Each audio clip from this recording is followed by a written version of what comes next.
So I, as chair, will not speak a lot because we have a really excellent panel, but we also have a panel of 5 rather than 4 people, which is more normal.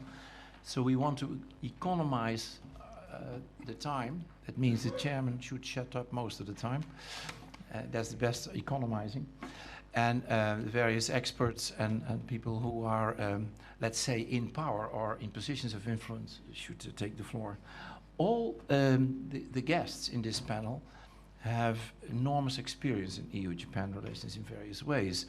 Some of you might not even know the experiences of some of them in a longer past. But that's precisely one of the reasons why the book of which Jörn Keck is one of the editors and certainly the main stimulator, all these people really know. They don't know just the documents. They don't know just broadly EU-Japan relations. They have done EU-Japan relations. So I think it is, from that point of view, a very unique experience. I will first introduce the panel and then give the floor to Jörn Keck first. Jörn Keck himself is a former ambassador of the EU to Japan. And one of his other functions in the past was Deputy Director General for DG Industry, as it was then called. On my immediate left is David Sullivan, the Chief Operating Officer of the EEAS, and I think very well known to all of you, given his present and previous functions. But of course, one of his previous functions was in Japan, so that's perhaps not so known to you. Immediately to my right is Ambassador Shiojiri. Ambassador Shiojiri is the ambassador of Japan to the EU, so he's from the mission. And he will speak immediately after Jörn Keck. To the right of the ambassador is Mr. Sumita, Takayuki Sumita, who is from the Japan Machinery Center for Trade and Investment here in Brussels. And of course, that's one of the central if you want, areas of interest of the upcoming FTA. And I think he has a number of interesting things to say. He will speak as number 4. Before him will speak Mr. Moreno Bertoldi, who is sitting on the extreme right, from DG ECFIN. He's head of unit for issues such as the G20, IMF, but he also deals with East Asia. I think I have done all the things you also know. And I immediately give the floor. We will try to see that all the speakers will observe roughly 10 minutes. So we will then have a short second round, and you will have ample time also to come in after that. Jörn Keck has the floor. Thank you, Chairman. And let me express my thanks to CEPS for hosting this discussion and the launch of the book on Japan. I think it's just right that CEPS does it, because CEPS has more to do with the book than they perhaps know. First of all, Viscount d'Avignon is a member of the governing board, and he's one of the key figures in EU-Japan relations, for which he got decorated with the highest order. And there's Rolf Möller, who is a regular CEPS member, and he was the negotiator of one of the most important agreements we ever had with Japan back in '83. And he managed it, and that is also in the book. Now, what is the book? Here's the book. I don't suggest you buy it unless you have a lot of money, because it costs £100 or $170. So, but it's a good book, and we think it is a unique book. There's no book right now, up to now, that really describes in depth and knowledgeable and in a comprehensive way the EU-Japan relationship. And we are very pleased that we could gather not only 2 academics, of which one of the editors sits there, Dimitri van Overbecke, and a German professor from Munich University, but also parliamentarians, Dr. Jarzembowski, and many officials who have all had direct contact and work with Japan in their career, and they write about what they know. So in that sense, the book is unique. It has a historical part, it has some case studies, cars, agriculture, still important issues, and it has some overviews, one written by Mr. Bertoldi, sitting at the other end, over yen, EQ at the time, or euro exchange rates and the relation to trade. Very interesting. chapter. Now, ideally, the chapter has some shortcomings. Ideally, that should have been a book with the Japanese writing their part of the story and us writing our part of the story.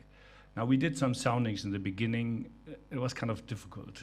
It was difficult to engage our former Japanese colleagues. And so, on advice of Dimitri, we decided to go ahead and write our part of the story, hoping that that will prompt our Japanese colleagues or academics to write their part of the story. There's also one chapter missing, to my regret. There should have been a chapter on competition. On anti-dumping. But the most competent man on anti-dumping refused repeatedly to write the chapter. So maybe, if ever there is a second part, then a second edition, then I hope we can put it in.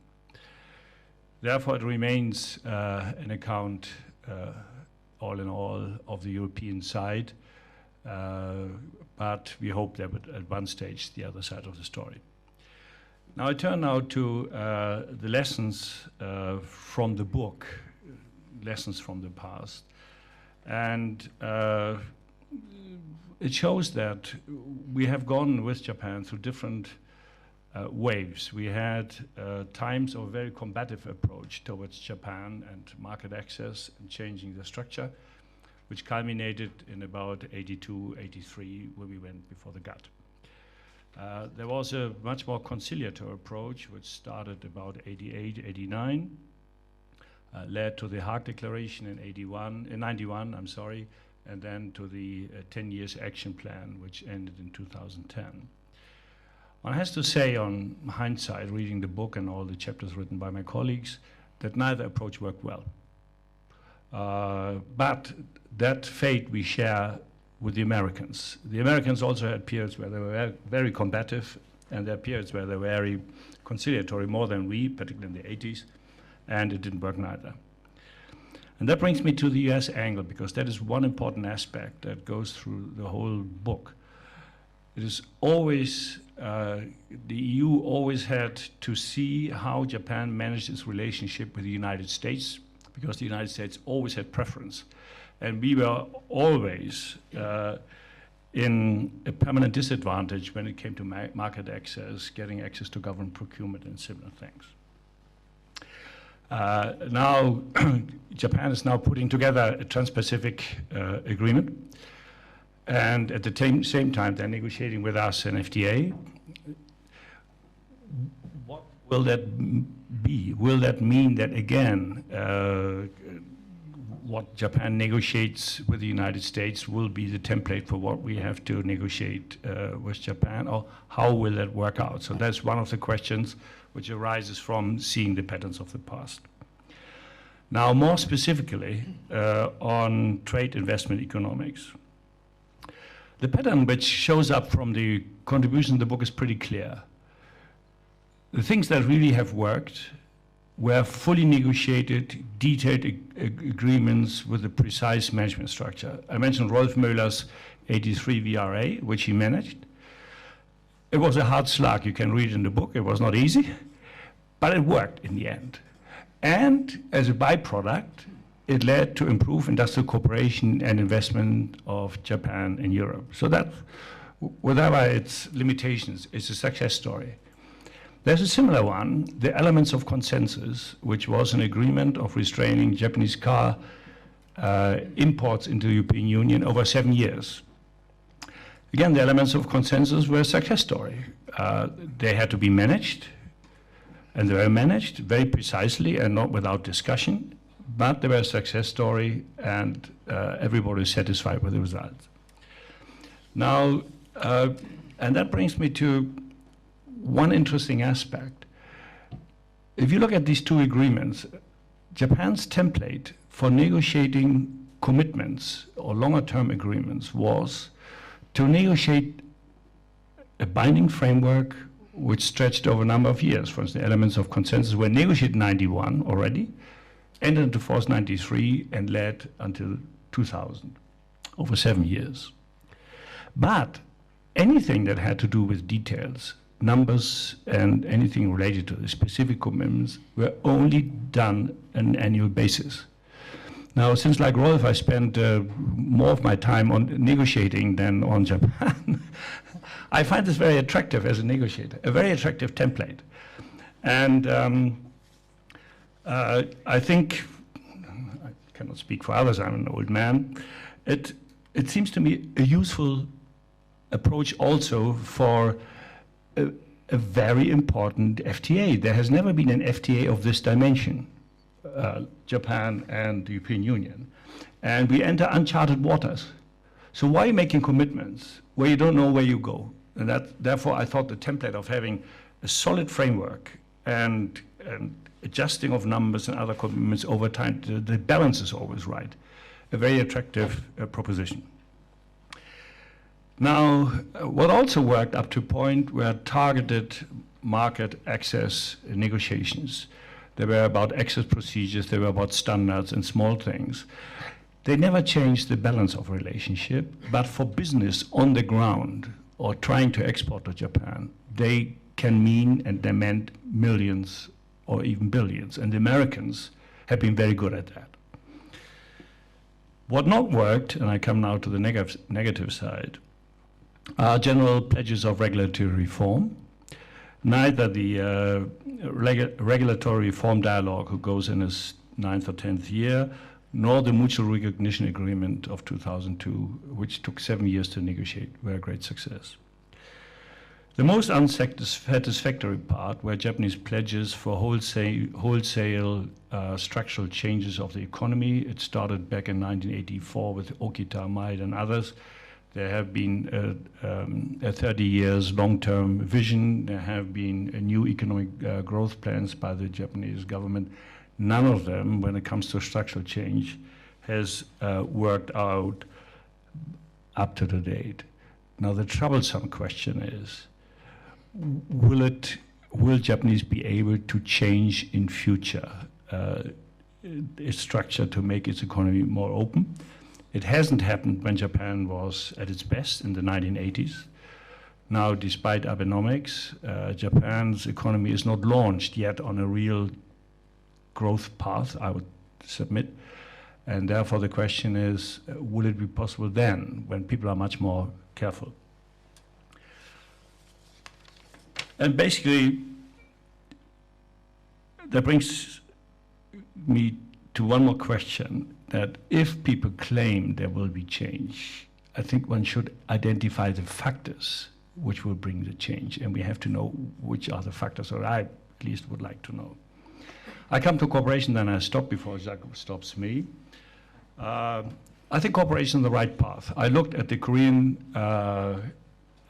EU framework agreement. I suppose that's more or less the template for what we're talking to Japan with variations. The most important thing is, until now, both sides have treated cooperation as a kind of goodwill declaration with no consequences. And it was always hard to fill the long-term cooperation projects like the Hague Declaration or the cooperation plan of 2010 with substance. However, small things work well. ITER projects, small research projects between the Joint Research Center. And I think it would be good if one could fill the cooperation agreement with as much substance, small projects under SNT cooperation and, to give it substance. One thing is important. In the past, it was, for both sides, possible to walk away from any commitment without penalty. I think there should be more discipline. I'm not saying there should be penalties, but there should be consequences for the relationship if you break a cooperative promise. Chairman, thank you. Thank you, Jörn. One small point, which I had forgotten in the beginning. One of the pieces of cooperation for a long time already between the EU and Japan is the EU-Japan Industrial Cooperation Center. For 7 years led by Wolfgang Pape, who is an associate research fellow here. But he couldn't make it. He's in Britain at the moment, so he sends his regrets, because he would be, he was a living example of industrial cooperation that worked very, very, very deep, actually. I'm now having the pleasure to give the floor to His Excellency Ambassador Shiojiri, and he will explain the vision that Japan has um, of the upcoming FTA and maybe some other things that Jörn had in his speech. Ambassador, you have the floor. Thank you very much. I appreciate very much for giving me this opportunity speak in front of you to discuss with you. First of all, I'd like to express my warmest congratulations to Mr. Keck and others for launching a very good, encouraging book on Japan-EU relationship. And in fact, like in Europe, at every corner of Japanese town, we have bookstores. And Japanese, as you know, may know, likes very much to read the books. But unfortunately, at those bookstores, we could find out very few books on Europe or on Japan-EU relationship. And it is very much pity, considering the importance of the EU, or the importance of a relationship. So in this respect, I congratulate you, but at the same time, I like to thank you for writing a good influential book. And I think for me, it is a very good opportunity since we have just started our first round of negotiation last April. And at this occasion, I think it is good for me to explain a little bit what we think and what we expect on the agreements which we try to conclude. Japan, regardless, needless to say, Japan and the EU are currently facing formidable challenges in both in the economic and political arena. That's the reason why we think two agreements of Japan, EU, EPA, and the political agreement hold vital importance. And this is my belief and my strong conviction that, and that reason why I iterate at every occasion, and I say that again here, that these negotiations are a joint enterprise which will establish a new paradigm for Japan-EU relationship.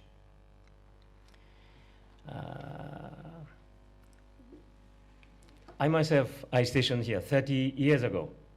I'm young, but when I was still young, I was in here. And then I lived just in front of Ambassador Keck's house. And since then, we have a very good friend since then. And I came back again. But in this respect, certainly, and I do not minimize the efforts done by predecessors or our seniors. Certainly, a lot of developments and good projects in front of us, as you mentioned, Industrial Cooperation Center, and so on, so on. And 1991 Joint Declaration, 2001 Action Plan, and so on. And it is not my intention at all to underestimate those efforts and those, results. But still, I find out, in considering our importance or our role, our relationship is not, fit to that level. And my answer, perhaps I'm wrong, but my answer is we still lack of joint project, a real joint project, to think together, to act together, or to realize together, or joint, as I mentioned, joint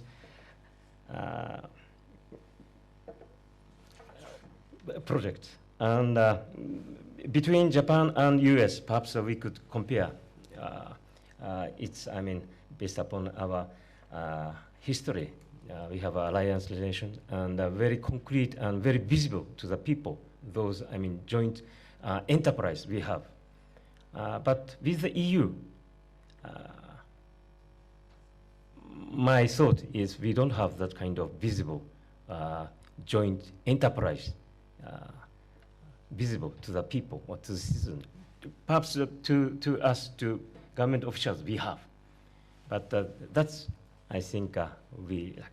And in this respect, two agreements. I think it's a very good occasion for us. That is why I describe these agreements should be a joint enterprise together. And that we have in mind, we like to start the negotiation. And Ambassador Keck mentioned our reform, our efforts to change our economy or to do. And for Japan, as you know, for more than 15 years, we have suffered deflation. Among OECD member countries, there are only 2 countries suffered deflation more than 2 years consecutively. That is Japan and Ireland. And Ireland suffered just 2 years for deflation, but Japan, 15 years. And that is very much serious. And that is the reason why, again, we are very much serious to think, to do something, to make our economy or society change. That is the reason why, at this time around, our Prime Minister Abe's supporting rate is very high, 60–70%. That the people, of course, I mean, because of the rise of the stock market and the good result of Abenomics at this time around. But this high rating means the expectation, or the people find out the necessity to change, to revitalize our economy. That's what we have in mind. And on the other hand, we are undertaking various, so to speak, regional trade agreements with various regions, including certainly Japan, EU, EPA, and secondly, TPP. And we have already started our negotiation with Japan, EU, Korea, FTA. And perhaps you have heard that our CEPS, the members are ASEAN 10 member countries and plus 6 surrounding countries. Let's say Japan, China, Korea, Australia, New Zealand, and India. And we think this is certainly to having a network, that's important. But the reason why we want to conclude these regional mega-sized RTA is to reinvigorate our economy, to invigorate our economy by bringing the invigoration from outside. That's what we want to do. And in this respect, Japan, EU shares a lot of things, values, a lot of sensibility, and so on. And in this respect, we think for us, the EU is the best counterpart or partner to embark on the new project. That's a Japan-EU EPA.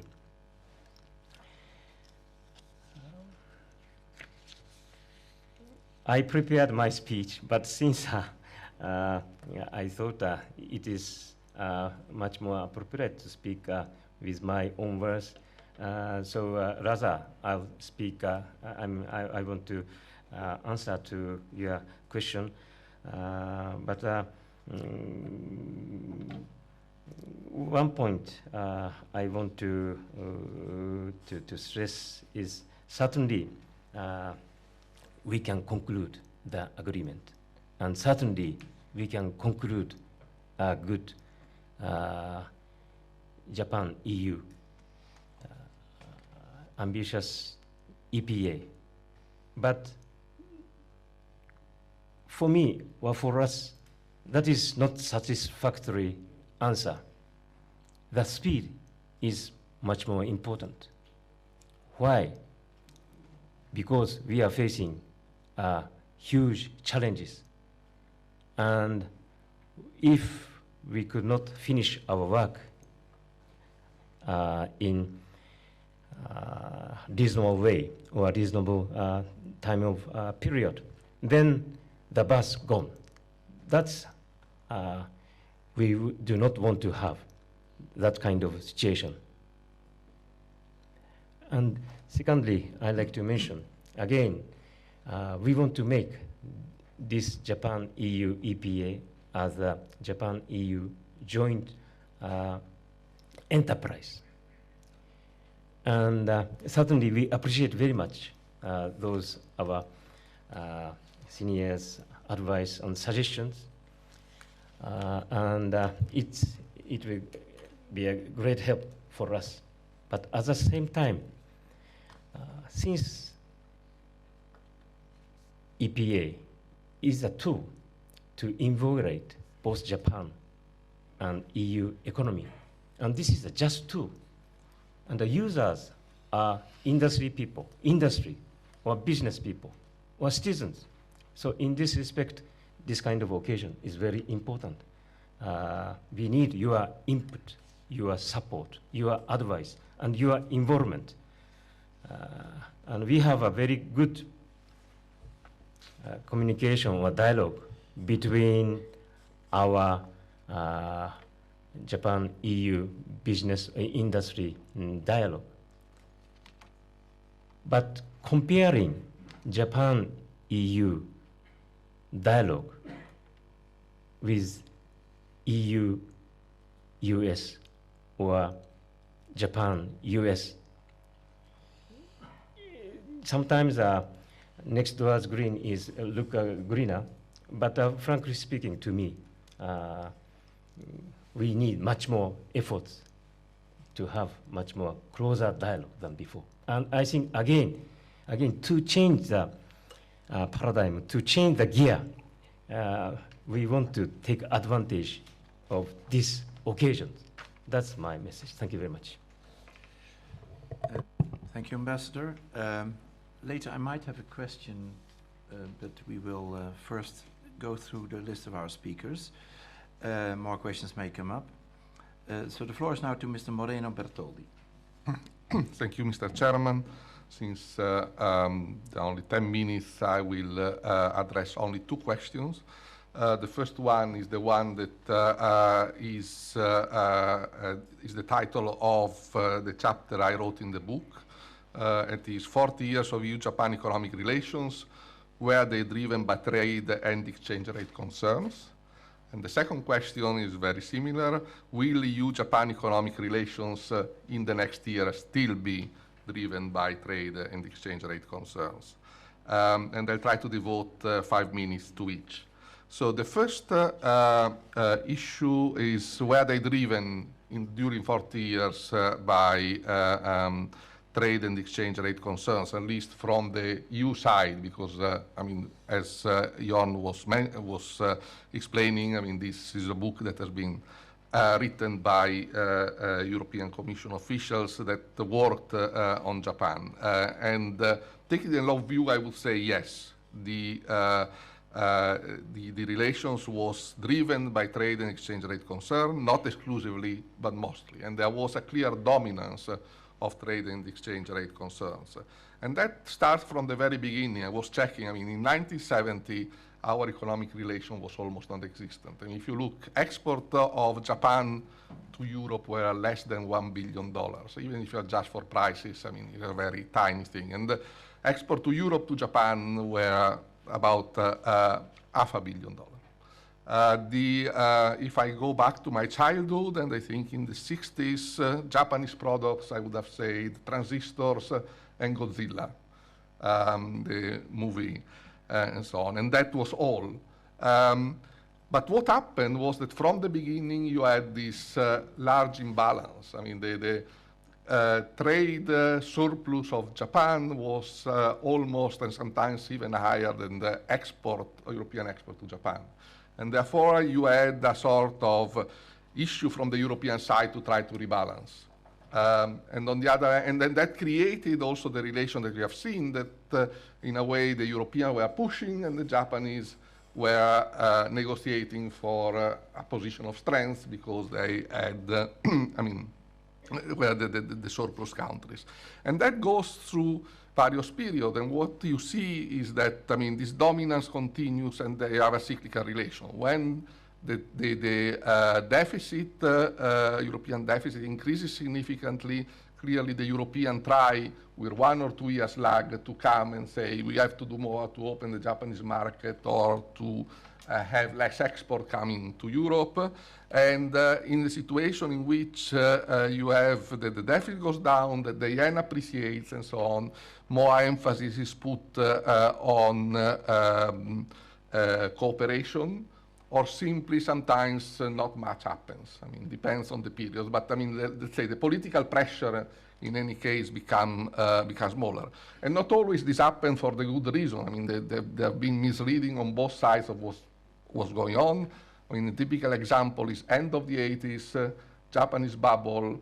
Clearly, Japan is driven by a bubble in the financial market, in the real estate market, and therefore consumption grows very fast. Our deficit goes down, and therefore the relation seems to have improved, and that there is the reading that Japan is finally integrating fully in the global economy and so on. After you have the burst of the bubble, deficit go up again, and therefore you come back to more traditional type of negotiation on the, and therefore the focus is much more on opening markets, reducing the deficit, having more export to Japan. And that has continued also during the Asian financial crisis and the Japanese lost decade. And in a way, I mean, the thesis that you have in the book is that the relationship had never fully become a mature relations. And you can have the proof a contrario if you look at what happens in the 2000s, when China in 2004, for the first time, has a trade surplus vis-à-vis Europe higher than Japan, and that continues in the following year. And there is clearly a shift of the political focus on China, because in a way the relations with Japan was driven, as was the case of China, on trade concerns, and the trade concerns of China become more important than Japan. And so the opportunity was missed, let's say, in the first 30 years of the EU-Japan relations to have a relationship that could go beyond the trade concern. And one of the reasons that we find, I mean, my thesis in the book is that, for instance, in other essential parts, for instance, foreign direct investment, Japan has remained very close to foreign direct investment, not only for Europe, but for the rest of the world, and therefore constituencies that would have strengthened the relations over the long term related to the fact that European companies would have been strongly implanted in Japan and represented a strong engine also on the political side to promote the relations. They were simply not there. and that has had this drawback, and therefore the relations have suffered because of that. So this is the situation of let's say, past 40 years. As this, will that continue in the future? I mean, and the answer is, my answer is not necessary. I mean, it's a little bit developed in the book, but other things have happened since then. I mean, the most important is the negotiation of EU-Japan EU-Japan free trade agreement, the elimination of non-tariff tariff barriers, the possibility of having opening on Japan, but also more open on Europe on the possibility of foreign direct investment to create, as I say, a much stronger interdependence can be fostered significantly by the free trade agreement. The other is that we are working together in the G7, G8, G20.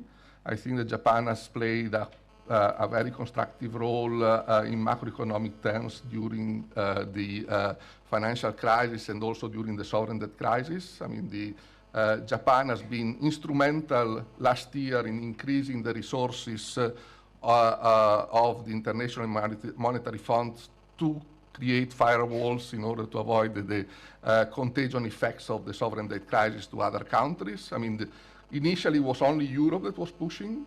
The United States and Canada say that they would not contribute. Emerging market economies were not sure. I mean, they were considering, but they were not forthcoming. And in April 2012, Japan made the move that was followed first by advanced economies and after by emerging market economies to follow the Europeans to increase the resources. So, I mean, we are working and cooperating together in the international scene, and that is proving positive. And more recently, on the other side, I mean, we have seen that, I mean, because of Abenomics, there's been a large monetary easing in Japan that has translated in a very strong weakening of the yen. In the past, when the relation was dominated by trade and exchange rate concerns, this would have created immediate tensions between the European Union and Japan. Instead, we were able to manage the issue in the G7, in the G20, and come up with a solution that avoided currency wars. And the last point that I would want to make in order to say that there is opportunity for making a full economic relationship and not dominated by trade and currency concerns is that in the future we face common challenges. We have faced already common challenges because we are advanced economies that have been severely hit by the global financial crisis. And this is something on which we will have to find solutions that are cooperative, and we will have to work them out both in the G7 and G20. We are facing the long-term challenge of aging of population that is very strong for us and for Japan, and therefore exchange of best practices on this issue is very important, both on the fiscal side to avoid that it becomes a strong headwind to our respective growth, but also on the social side that how to address this in a way that improve the welfare of our population. Both economies have a need to continue to move up in the technological ladder because emerging markets are moving up, and therefore we have to rise to the challenge. And again, here there is a strong potential for cooperation because there are a lot of complementarities. And last but not least, there is the need to specialize in low energy environment, in low energy and environment-friendly sectors, because we are not economies that with a lot of commodity and oil resources, and on the contrary, we have an important environmental challenge that, in particular, advanced economies have to face even to lead by example for the emerging market economy. So all this, I think, creates the potential in the coming year of changing the nature of our economic relationship. Will it be possible? That is a matter of political determination, and that is the big question mark that I think can be addressed in the discussion that will follow. Thank you. Thank you. Mr. Sumita. Thank you very much, Chairman. My name is Takayuki Sumita, the Executive Director of Japan Machinery Center. I have lived here in Brussels almost 4 years. So that's why I'm here today to represent the Japanese industries. And first of all, congratulations on your launching of the book related to EU-Japan relationship. So first of all, I'd like to express my impression about the hope for the Japanese industries with regard to EU-Japan relationship. That maybe there are two hopes. The first one is the future prospect of EU. If the future prospect of EU is improved, then the more Japanese companies would take the decision to increase the investment into Europe. That is the precondition for the increase of the investment into Europe for Japanese industries. Because that is the very, at this moment, the international relationship is not regulated by the trade itself, but also the investment is more important because investment is more long-term ones. The trade is, to a certain extent, some tentative one, but investment is longer-term one. So if we can raise the level of the investment to the EU, then it will increase the employment here in the EU, and also it will make the win-win situation. So that one hope for the Japanese industry with regard to Europe.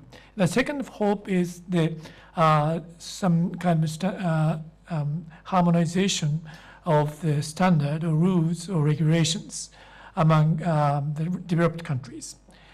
And first of all, the common rules between the EU and Japan might improve the business environment for the Japanese industries which are operating here in Europe. So in such a sense, it is quite beneficial for Japanese industries to have a common rules or regulations between EU and Japan. And also, as many people mentioned, we have now a lot of mega FTAs. Among those, EU-US FTA and EU-Japan FTA and TPP might be the most significant ones. Because between those three FTAs, we can talk a lot about the cooperation in the regulation in many ways. And those kind of cooperation or regulatory harmonization might positively impact on the third countries, including the emerging countries, where we are afraid that some protectionistic movement is now increasing. That's why we could agree on this issue among the industries on which there was an industry dialogue held in April here in Brussels as to the common idea on the trilateral harmonization of regulation or rules between EU, Japan, and the US. And also, Japan has its own channel of FTA negotiation with China by China, Japan, Korea, and FTA, and also regional comprehensive economic partnership agreement. Those negotiations are already launched.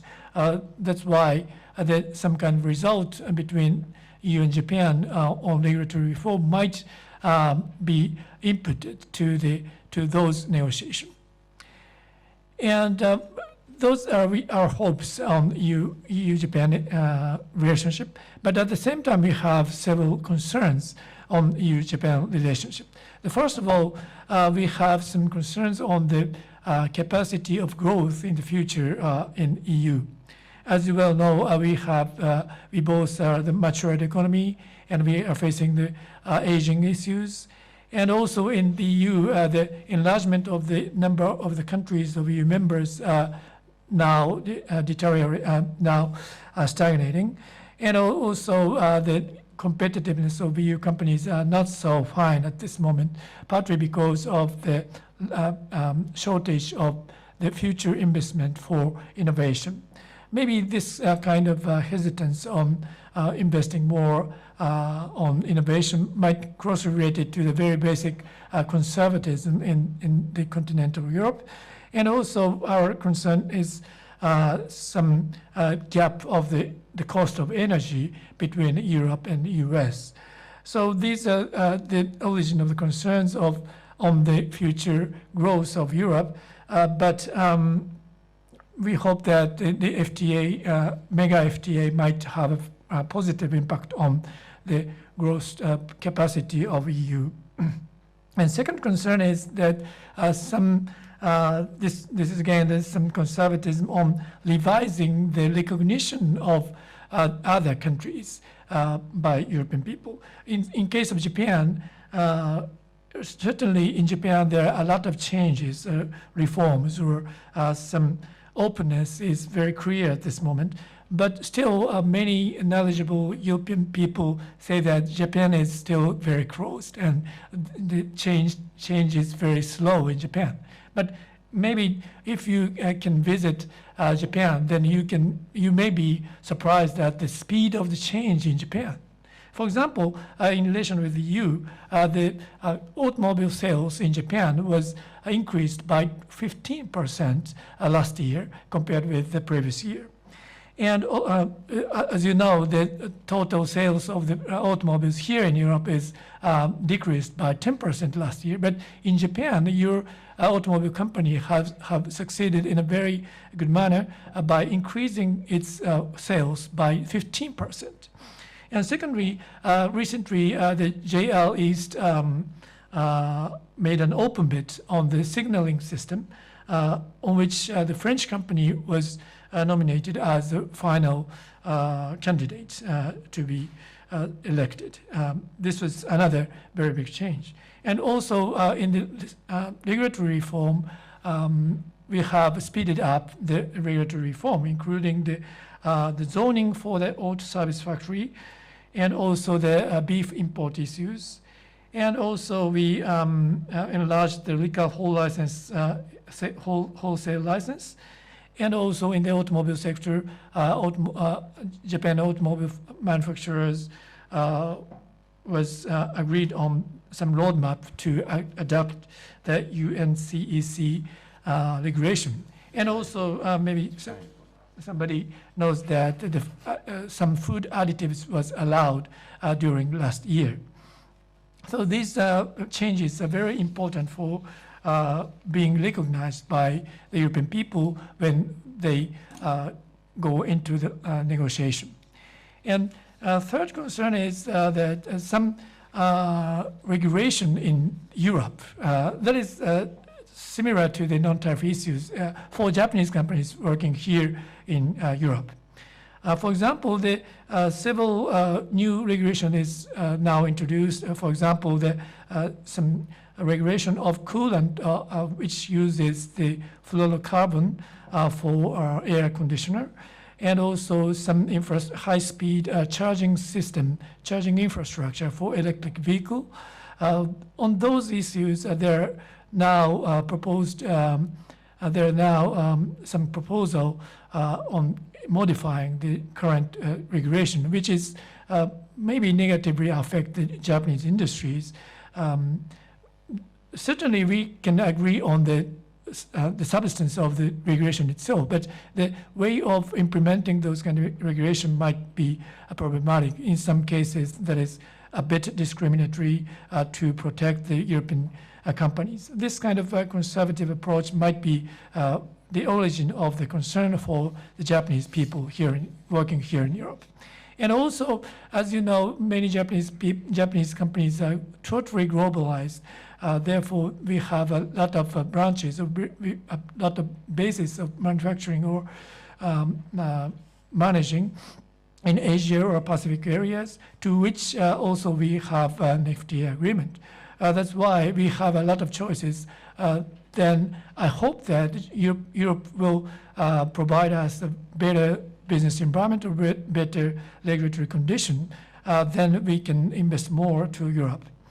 So to conclude my remarks, to combat against these kind of concerns and to have a happier future or win-win situation for for the EU and Japan, we do hope that the early conclusion of the EU-Japan FTA, the very ambitious one, and also early implementation of the FTA, and also in that FTA, we hope that we can have a very good examples of the regulatory cooperations. As I mentioned, in many cases, you are now preparing some introduction of the new regulation. Then it is, in other words, it is a big chance for the EU and Japan to cooperate with each other to modify that kind of newly proposed regulation in a very coordinated manner to give some kind of win-win situation for both. Thank you very much. Thank you, Mr. Sumita. Indeed, there's a lot of buzz on the TTIP, and very similar issues come up. So I think when Europe makes regulations that have an impact, strong potential or actual impact in choosing certain particular regulatory or standard models, good prior consultation, and I mean not blah blah, but meaningful consultation is certainly on both sides the way out. And also very glad to hear that UNECE has finally arrived in Japan. I think this is very, very good. Now I hope Washington hears this too, because that would be very useful as well. Finally, but of course not least, David Sullivan, who will put this discussion in a somewhat wider perspective. David, please. Well, thank you very much, Jacques, and good afternoon, ladies and gentlemen. I'm delighted to be here for many reasons, but first and foremost because I think this book was a wonderful initiative, and I'd like to congratulate Jörn and all the colleagues. It's a bit of sort of déjà vu, seeing my whole life pass before me, and even as I look around the room and I see Rolf Müller and Michael Hardy and other colleagues with whom I had the privilege to work as a young official and who were inspiring leaders in the Commission during difficult times, and who have put on paper the history of a very interesting time between the EU and Japan.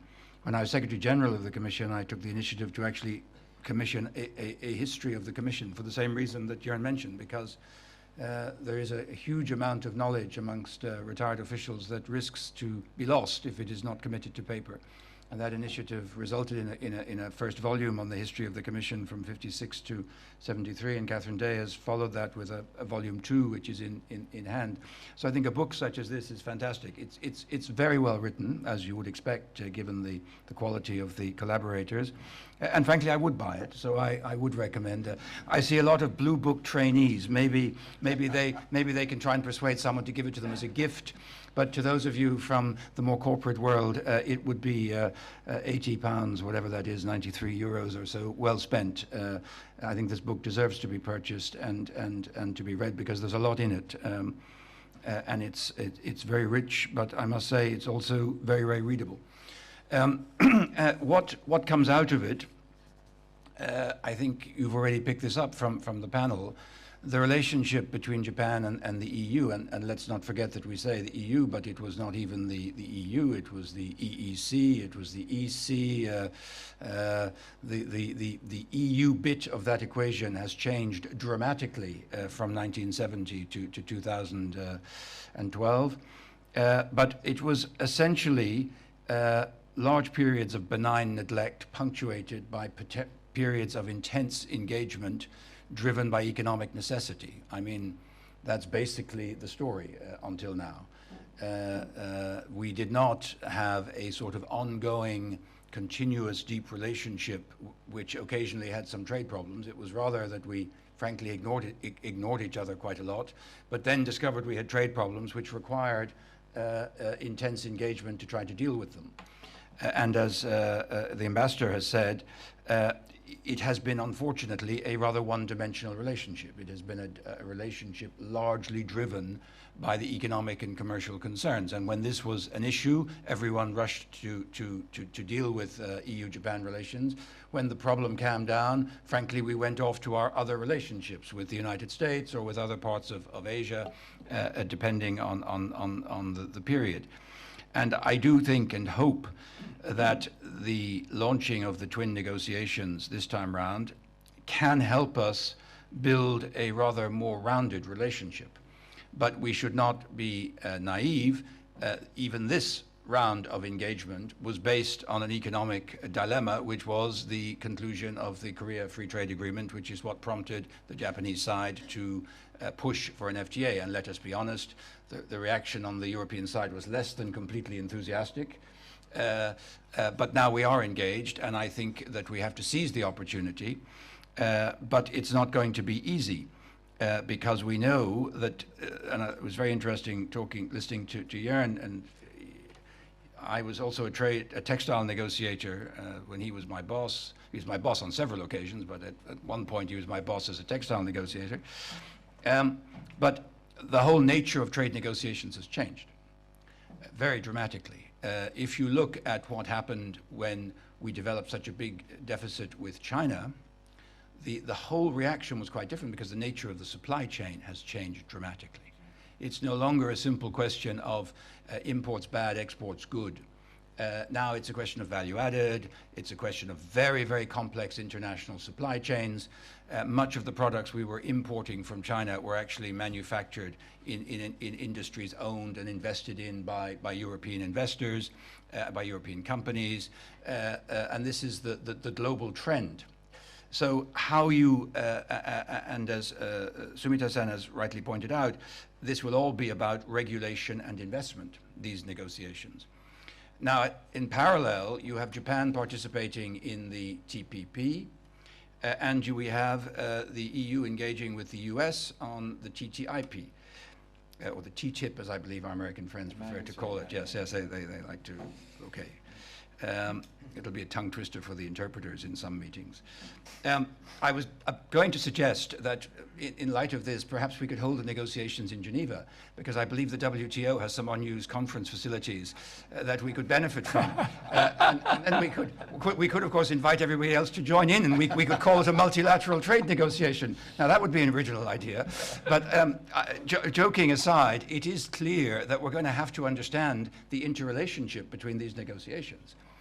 The other point I take from Jörn's initial conclusions, which I think is very important, I mean, he said it more in a, if I may say, in a slightly classical trade negotiation in terms of quantitative targets and so on, but that these are going to have to be living agreements. They're not going to be agreements where you decide something and it's in the agreement and that's it, and then you walk away and you just let it happen.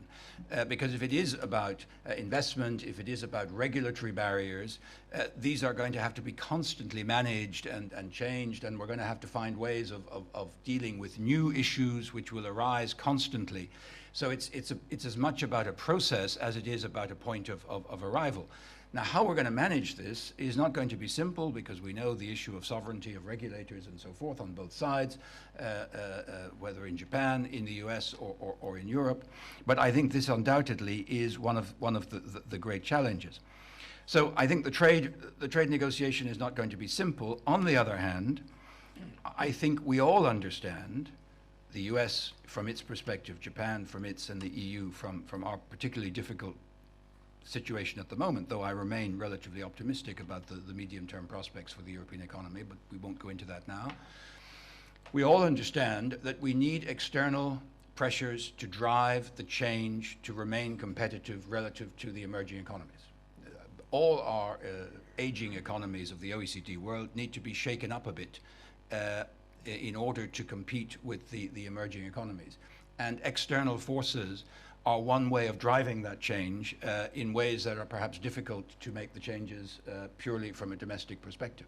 So I think this is true of Europe. We need this pressure. I think Japan, it's the third part of Prime Minister Abe's Abenomics, and I also think the US, even if it's starting from perhaps a slightly more comfortable position, notably with the shale energy revolution, also understands that it needs to shake up its economy a bit if it is to find markets and to continue to be competitive. So we have that in common, but of course we may have different views about who changes to adapt to whom, and that's where the interesting bit of the negotiation is going to come. I also think, however, that in relation to the EU-Japan relations, the fact that we're also negotiating a framework agreement on cooperation and political cooperation should not be neglected, because this is the opportunity to develop a much more rounded relationship for the future. It is true that the security relationship between Japan and the United States has always dominated our relationship with Japan. It is also true that our security relationship with the US has similarly influenced our attitude. I believe that both of us have huge scope for greater cooperation. Some of it's been touched on, but I would obviously, from my external action perspective, also bring in the issue of political cooperation, cooperation in peace, security, peacekeeping, counter-piracy, counter-terrorism. These are cybersecurity. These are all hugely important issues where I think Japan and the EU would often have a common view, which might not, because we're perhaps more committed to a multipolar, multilateral world than others. Moreno Bertoldi, who, by the way, whose chapter in the book is an excellent read on the relationship between deficits and exchange rates in the relationship, has touched on the G20, the G8, the whole question of financial reform. There is the whole question which Jörn mentioned of scientific cooperation, research, innovation, green growth, environment. And there is finally the whole question of culture, people to people, where we've had wonderful programs like the ETP program, but I think we have lost out a bit in terms of student exchanges, in terms of cultural interaction. I mean, we're very pleased to be having this conversation in English. I know at least 2 people on the panel who could have held it in Japanese, other than our 2 Japanese guests. But the presumption that it's the Japanese who have to learn our languages and we don't perhaps still invest in learning Japanese in the way we did. These are all issues which I think we need to address if we want to build a more broadly based relationship in which to situate the economic context. I don't think we will, and one of the things I draw from this book, and this is my final point, is you can't build a deep relationship on economics alone. It just doesn't work. And this book largely describes very, very well how that economic and trade relationship has developed. But I think you also, when you finish the book, you kind of think, yes, but it's part of the problem is that we spent so much time dealing with those issues. We did not build a more broadly based relationship which would take us into the 21st century, where the whole range of issues and challenges we will face will be much more complex. So I think it's a great book. I congratulate everyone involved. I think it's a fantastic starting point for any discussion about where we go in the future. And I'm optimistic about what we can do with these 2 negotiations, but it's not going to be easy for all the reasons that you will find when you read this book, because the devil is in the detail, or God is in the detail, as I believe Mies van der Rohe once said. But I'm sure this is a huge opportunity which we must try to seize. Thank you. Thank you, David. I think we better skip another round in the panel, but I have one question. I think I would like to ask the Ambassador, but if somebody else rather would take it up in the panel. Ambassador, you said that this external push to Japan, and of course we've heard this before, and we realize this, would be good for Japan internally. But isn't it true that there is a really symbiotic relationship? Domestic structural change, not only in Japan, also here, would facilitate the accomplishment of an ambitious agreement, and an ambitious agreement will require domestic structural change. Yesterday, France, that's in Euractiv, but of course just as much many other countries, were told by the European Commission, that's their assignment, that they should have more structural reform in order to get out of the crisis. So we have an EU commissioner tasked by telling the member states that they should push. So that's not outside, that's inside. You don't have an EU commissioner telling you that. But is there not this symbiotic relationship? Is it not just external? Is it also not, by definition, domestic? Yeah.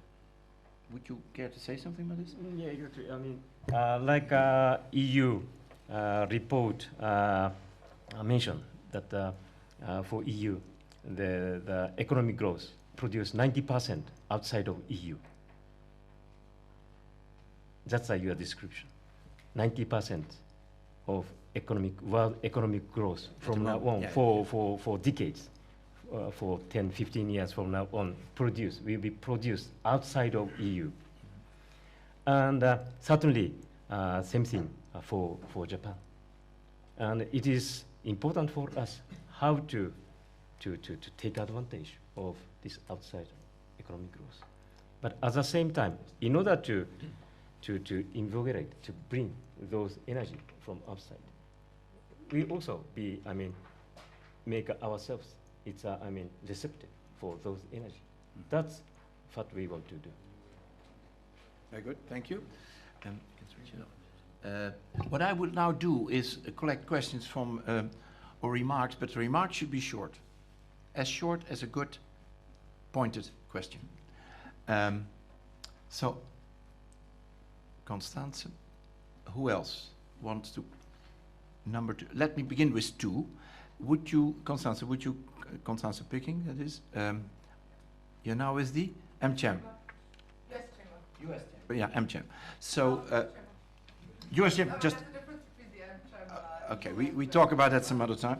So, would you kindly say who you address the question to, and then later I turn to you. Well, I mean, I actually have a couple of questions. I mean, they're both very short. I mean, you were talking, and well, I don't know to whom to address it concretely to, but I'll start with the question first, and it's probably easier.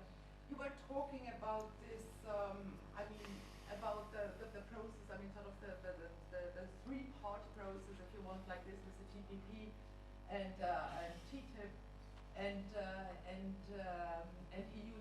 EU-Japan relation. I find this really very interesting. I was just wondering if you could give us a little bit more concrete ideas how the process will really work, because I mean, truly, we will probably talk about the same issues in all of those agreements. And then Mr. Keck mentioned earlier on, and I thought this was very interesting in your speech, will we as an EU, will we just sort of like follow what Japan has agreed, I mean, or has negotiated with the US in TPP. So how does that work? And I think I addressed myself here to the representative of the Japanese government as the same way as David from the EU. I mean, how are we going to manage this triangle of negotiations? The second question is, I have the feeling there's this big elephant in the room you're all not talking about, and this is China. China is not part of any of these most important trade negotiations which are taking place globally. How could I have your comment on that? I mean, China surely feels quite threatened and also quite encircled, because they, of course, will notice that they are not part of any of those. How do you think they should feel, and how could we bring in China to this development in the trade negotiations? I think the second question we could ask the ambassador, because the RCEP, that is the sort of ASEAN-led East Asian, coupled FTA agreements, do include China. So there is a link, but we are not in there, but they are. So I would ask that. But the first question, who would like to take that up? Mrs. Sumita, maybe, because you are perhaps, because Constanze wants concrete. You make concrete things, and it's also in your concrete interest. So why don't you take up the first question, let's see, and then the ambassador the second, and then we see whether there is another panelist. Please go ahead. Just first question? First question, yeah, why don't you do the first one? Okay. Can you switch on the... Yes. As to the very complicated situation among the three FTAs, it is clear that the first mover might have some advantage. So if we have some kind of common idea between the EU and Japan, then that is agreed in the negotiation, then that kind of agreement needs to be kept in the other negotiation. In such a sense, the first mover may benefit more. But on that occasion, they need to be very careful to apply this to the other FTAs. That's why every government needs to have a very clever idea or to adapt those. For me, the answer is very easy. For I am a Japanese ambassador to the EU. So first we conclude, and then we will be a model for others. That's what you call a clear answer. And David. for, Oh, sorry. I mean, Go ahead, please, go ahead. On your second Yes. Question. Yes, certainly those RCEP. RCEP is a member. China is a member of RCEP, and China participate in that mega regional trade agreements negotiation. And also, as I mentioned, I touch upon Japan, China, Korea started our negotiation on FTA. So what we want to do is, as Mr. Sumita mentioned, we want to transmit those, views in our negotiation with those countries. In fact, it's very complicated because this triangular thing, and there is already a permanent secretariat in Seoul on these three, the China, Korea, Japan one. So how far it is and how far it goes is an issue. But there are actually some countries in 3 different ones that all overlap. So, and the RCEP has officially started in November last year.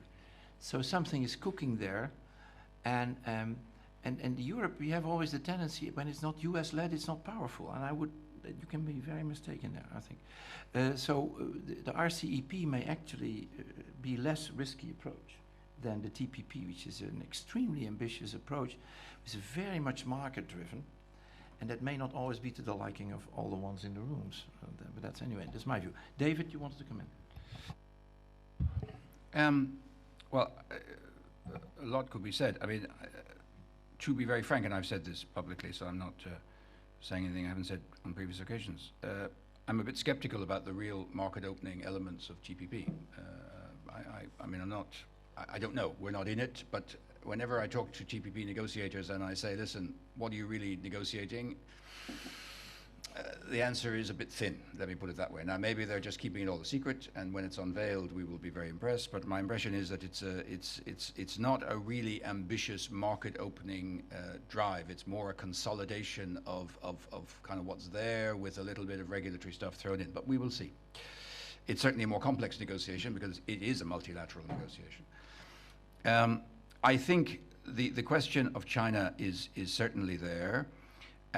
But I also think that when Mike Froman and Karel de Gucht were at the Brussels Forum, I mean, they both said very clearly that the EU, the TTIP, will be not only a living agreement, but also one that we would be willing to extend to others or others can join. So it's the beginning of a process that could be in some way multilateralized. Now, okay, the Chinese might take a cynical view of that, but still, I think there is a recognition, and as Jacques was just saying, this is, Bhagwati's ultimate spaghetti bowl, which, we all thought we could avoid with a multilateral round.